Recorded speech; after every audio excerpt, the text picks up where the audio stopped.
ನಾಳೆ 13ನೇ ತಾರೀಕು ಗುರುವಾರ ಬೆಳಗ್ಗೆ 6ರಿಂದ ಸಂಜೆ 6ವರೆಗೆ ಬೆಳಗಾವಿ ಸಂಪೂರ್ಣ ಬಂದ್ ಮಾಡುವ ಕರ್ನಾಟಕ ರಕ್ಷಣಾ ವೇದಿಕೆ ಶಿವರಾಮೇಗೌಡ ಬಣ ಹಾಗೂ ಇದ್ದಂಥ ಬೇರೆ ಬೇರೆ ಕನ್ನಡಪರ ಸಂಘಟನೆಗಳು ಅವರು ಕೂಡ ನಮ್ಮ ಜೊತೆ ಮಾತಾಡಿದ್ದಾರೆ. ಬೆಳಗ್ಗೆ 6ರಿಂದ ಸಂಜೆ 6ವರೆಗೆ ಬಂದ್ ಮಾಡೋಣ ಅಂದಿದ್ದಾರೆ. ಬೆಳಗಾವಿ ಹೋರಾಟ ಮಾದಾಯಿಗೋಸ್ಕರ ಕಳಸಾ ಬಂಡೂರಿ ಮಾದಾಯಿ ಸುಮಾರು ವರ್ಷದಿಂದ ಹೋರಾಟ ನಡೆದಿದೆ.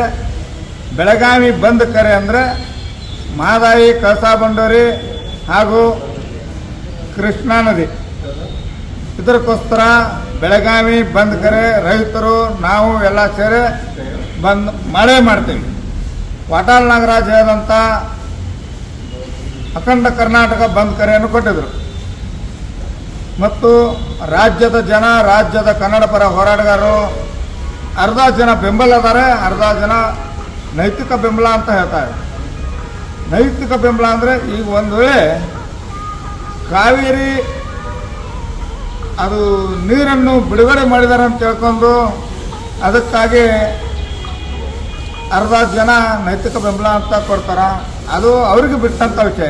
ನಮ್ಮ ಬೆಳಗಾವಿ ಜಿಲ್ಲೆಯ ಬೆಳಗಾವಿಯಲ್ಲಿ ಇದ್ದಂಥ ನಮ್ಮ ನೀರನ್ನು ನಮ್ಮ ಹಕ್ಕು ಹಾಗೆ ಬೆಳಗಾವಿ ಮಾದಾಯಿ ಕಳಸಾ ಬಂಡೂರಿಗೆ ಹತ್ರ ನಾವು ಬೆಳಗಾವಿ ಬಂದ್ ಮಾಡ್ತೇವೆ. ರೈತರಾಗಲಿ ಬೇರೆ ಉಳಿದಿದ್ದು ಕನ್ನಡ ಪರ ಸಂಘಟನೆ ಎಲ್ಲ ನಮ್ಮ ಜೊತೆಗೆ ಕೈ ಜೋಡಿಸಿದ್ದಾರೆ. ನಾವೆಲ್ಲ ಸೇರ್ಕೊಂಡು ಯಾವ ರೀತಿ ಬಂದ್ ಮಾಡಬೇಕನ್ನೋದು ಶಾಂತ ರೀತಿಯಿಂದ ನಾವು ಬಂದ್ ಮಾಡ್ತೇವೆ. ಇವತ್ತು ಸಂಜೆ 4 ಗಂಟೆ ಒಳಗಡೆ ಎಲ್ಲರಿಗೂ ನಾನು ಮನವಿ ಮಾಡ್ಕೊತೇನೆ. KSRTC ಡಿಪೋದವ್ರಿಗೇನು ನಾನು ಹೇಳ್ತೇನೆ, ಹೋಗಿ ನಾಳೆ ಬಂದ್ಗೆ ನೀವು ಬೆಂಬಲ ಕೊಡಲೇಬೇಕು. ಬೆಳಗಾವಿಗೋಸ್ಕರ ಮಾದಾಯಿಗೋಸ್ಕರ ಹೋರಾಟ ಇದೆ. ಅದು ಕಾವೇರಿದ ವಿಷಯ ಏನೋ ನಮಗೇನು ಇದನ್ನಿಲ್ಲ. ಹಾಗಾಗಿ ಬೆಳಗಾವಿ ಮಾದಾಯಿ ಕಳಸಾ ಬಂಡೂರಿಗಾಗಿ ನಾವು ಹೋರಾಟನೂ ನಾವು ಮಾಡ್ತೇವೆ.